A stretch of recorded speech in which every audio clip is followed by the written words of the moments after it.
예, 전 특수전사령관입니다. 예, 우선 PPT 자료화면 좀 봐주시죠.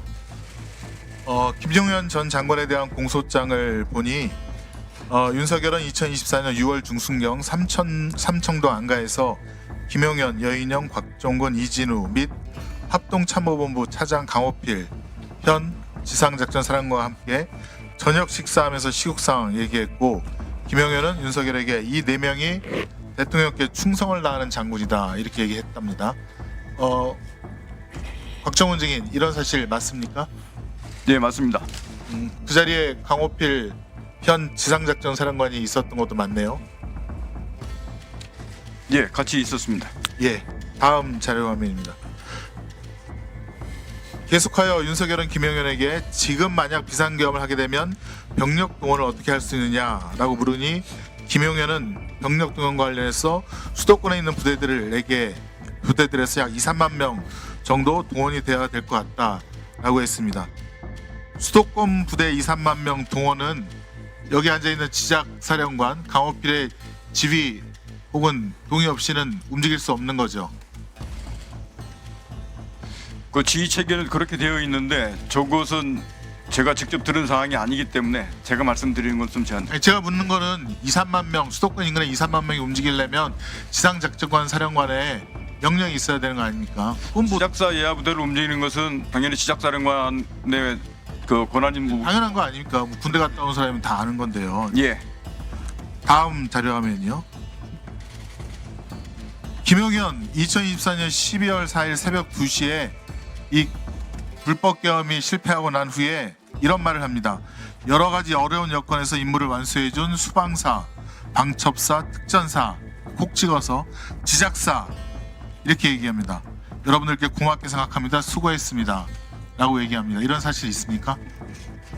마지막에 김용현 장관이 저렇게 발언한 사실 기억하고 있습니다. 강호필 증인에게 묻겠습니다. 지금은 특전사, 정보사 이런 부대 이동만 나왔는데 사실은 지작사도 내란 임무 중에 큰 축을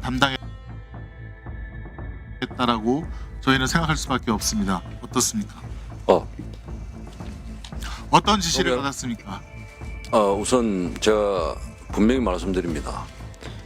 공개된 자리이기 때문에 제 육군 대장 계급과 제 지상작전사령관 직책을 걸고 분명히 말씀드립니다.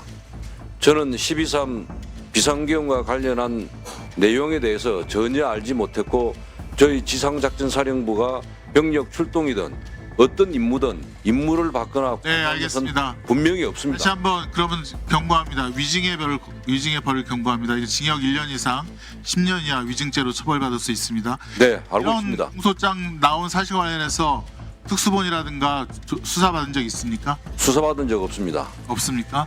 나중에 기회를 주신다면 지금 다음 자료화면 제기하신 내용에 대해서 제가 나중에 부연 일단 계속 질의하겠습니다. 자료화면 보시죠. 이게 조현천 박근혜 전 대통령 때 이 계엄 문건을 작성했던 사령관의 문건인데, 여기 보면 수도권 인근 부대들의 서울 진입이 상세하게 되어 있습니다. 다음 자료 화면이요. 서울 시내 곳곳에 이렇게 34단을 비롯해서 기계와 여단 등등이 진입하여 점령하라는 그런 계획들이 상세하게 되어 있습니다. 조현천 씨가 해외로 도피하다가 2023년 3월 29일 갑자기 귀국해서 체포 구속됩니다. 그러다가 2023년 6월 28일 보석으로 나와서 불구속으로 다니고 있습니다. 그리고 2024년 2월 21일 이 내란 예비 음모에 대해서 검찰에서 무혐의를 받게 됩니다. 저는 이 2023년부터 계엄을 위한 이 12.3 계엄을 위한 계획이 시작되었다라고 판단이 됩니다. 또 하나 가관인 것은 2023년 5월달 구속되어 있는 조현천에게 연금 2억 원이 지급이 됩니다. 지금 김용현 장관 연금 받으려고 신청한 거랑 너무 똑같지 않습니까? 왜 이런 일이 계속 반복되죠? 그리고 조현천 계엄 문건에는 발포 계획까지 있다고 합니다. 자, 그럼 강호필 증인에게 계속해서 묻겠습니다. 네. 12월 4일자 KBS 보도에 의하면 고양시에 위치한 구사단 백마부대입니다. 네, 2017년 조현천 계엄문건 때 34단입니다. 네, 그때도 출동하라고 다 계획이 짜여져 있는데요. 거기 28여단이 출동 준비를 했었다는 보도가 있었고 여단 실무자들에게서 평소 훈련 상황은 달리 전차를 예열하여 출동한 태세를 갖추었다라는 보도가 있습니다. 이에 대해서 확인한 바 있습니까? 사실 확인을 했는데 사실이 아닌 것으로 저는 보고를 받았습니다. 묻겠습니다. 그리고 참고적으로 구사단은 상업빌 증인이 보병사단이고 구사단에게 출동 준비하라고 지시한 적 있습니까? 저는 저희 예하 부대에 어떤 준비를 하라거나 명령을 내린 적이 단 한 번도 없습니다. 다음 자료화면 보시죠. 양구군청 출동한 계엄군, 고성군청에 출동한 계엄군입니다. 양구는 21사고 고성은 22사입니다. 이 두 곳에 계엄군이 7명이 출동하고 또 고성군 같은 경우는 2명이 출동합니다. 이것은 어떻게 이루어진 일입니까? 그 내용도 마찬가지입니다. 일단은 결론은 지작사에서 지시한 것은 없습니다. 아까 작전본부장이 그럼 본인이 지시하지 않았으면 이런 이동이 어떻게 일어납니까? 그러니까 경계태세 2급이 발령이 되고 나서 군경 합동 상황실 구성 준비와 관련해서 사단에서 자체적으로 그럴 줄 알았습니다. 자, 확인한 것입니다. 지금 군경 합동 상황실은 통합방위법 시행령 16조에 따라서 통합방위 사태가 선포된 때 구성하도록 되어 있습니다. 이 전국 경계태세 진돗개 둘 발령에 의해서는 되지 않는다고 그렇게 규정이 되어 있습니다. 양구 고성 한번 볼까요? 자료 한번 보시죠. 저도 3군단 현리에서 근무를 했습니다. 네. 다음 자료 화면요. 이 총기까지 휴대하고 다음 자료 화면. 이 사실 21사, 22사가 사실은 월북, 월남의 주된 이동 경로입니다. 다 알죠. 옛날에 정동진 잠수선 침투했을 때 다 이 경로로 해서 다 월북한 거 아닙니까? 네. 왜 이런 22사가 왜 의원님, 저 부대대로 활동은 제가 다 확인을 했는데 분명한 사실은 비상계엄과 관련해서 활동한 것이 아닙니다. 아니고 그러면 화천, 인제, 철원 다 전방에 있는 부대들이고 지작사 반환일 때 왜 양구랑 고성만 출동을 한 것입니까? 그 부대들이 왜 출동 안 했어요? 그러니까 그 사단장이 판단을 경계태세에 시민들의 그 CCTV를 장악하려 했던 CCTV를 장악이 아닙니다. 경계태세 1급이 발령이 되면 군경 합동 상황실을 운용하고 CCTV 통합 관제센터에 나가서 네.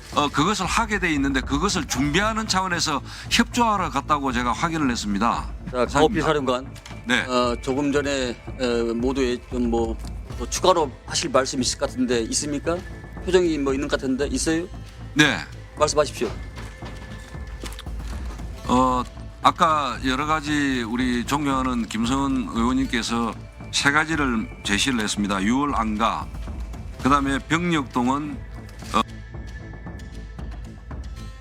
사전 모의, 화상회의에 지작사도 참가해서 임무 완수 뭐 이렇게 했다고 이렇게 말씀을 하셨는데 세 가지에 대해서 제가 기회를 주시면 좀 말씀을 드리고자 합니다. 간단히 말씀드리세요. 네. 우선 첫 번째 6월 안가 모임 관련해서는 제가 사적 모임에 간 것은 6월 달에 단 한 번입니다.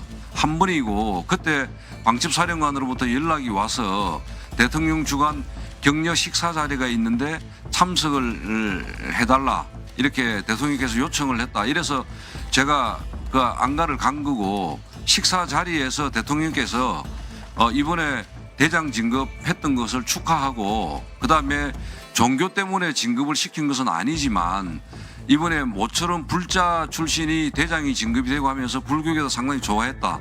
이런 이야기를 격려 진급 축하하는 그런 이야기 플러스 자기 당신의 검사 시절에 일하던 주로 사적인 그런 이야기들을 주로 하면서 대통령님께서 주로 거의 거의 전체의 한 80~90% 이야기를 했고 저희들은 식사하면서 뭐 주는 술 먹고 이렇게 말 그대로 술자리였습니다. 그렇게 무거운 이야기를 하는 거나 그런 것은 아니었고 그다음에 충성을 다하는 장군이라고 했다는 사실은 저는 사실 개인적으로는 기억을 하지 못합니다. 그러나 그 말은 이 군인들이 각자 맡은 직책에서 최선을 다하고 있고 국군 통수권자한테 충성을 다한다 이런 의미로 이렇게 이야기한 것으로 저는 공소장에 나와 있는 걸 보고 그렇게 이해를 했습니다. 두 번째는 병력 동원과 관련해서는 아까 제가 말씀드렸지만은 제가 분명히 여기서 말씀드릴 수 있는 것은 제 계급과 제 직책을 걸고 제 군생활에서 저의 개인적인 명예를 걸고 여기서 분명히 말씀드립니다. 12.3 비상계엄과 관련해서 전혀 저는 알지를 못했고 저희 지작사에게 임무를 주었거나 병력 출동 임무를 주었거나 어떤 임무든 역할을 하라고 저는 지시받은 사실이 없습니다. 만약에 그런 사실이 있었다면 지금 한 달 반 정도가 지났는데 지작사 이하의 저희 부대원들이 웬만한 사항은 다 알고 제보를 했을 겁니다. 없습니다. 그 다음에 화상회의 문제도 마찬가지입니다. 최초의 12월 3일 날 첫 화상회의 때는 저는 사실 공간에 그 당시에 있었고 보고를 받고 그때 공간에서 보고를 받고 부대로 들어올 준비를 하고 있었고 저희 지작사는 참석도 안 했습니다. 거기 합참에서 보고한 것처럼 기계획돼 있는 대로 이 부대들을 어떻게 하라고 첫 화상회의 때 지시를 했습니다. 그 다음에 저희는 들어와서 전방에 접촉 지역의 대비태세 유지하고 북한군 동향 파악하고 제대별로 위기 조치 체계 가동 이런 것들을 확인한다고 정신이 없었습니다. 네. 그러다가 마지막에 네. 갑자기 합참에서 통제해가지고 자. 화상회의 참석하라 했는데 사실은 VTC만 연결해놓고 1시간 동안 대기를 하고 있었습니다. 네, 이제 그만하시고요. 사령관께서 지구작전 사령관을 하지는 안 했습니까? 했잖아. 말씀을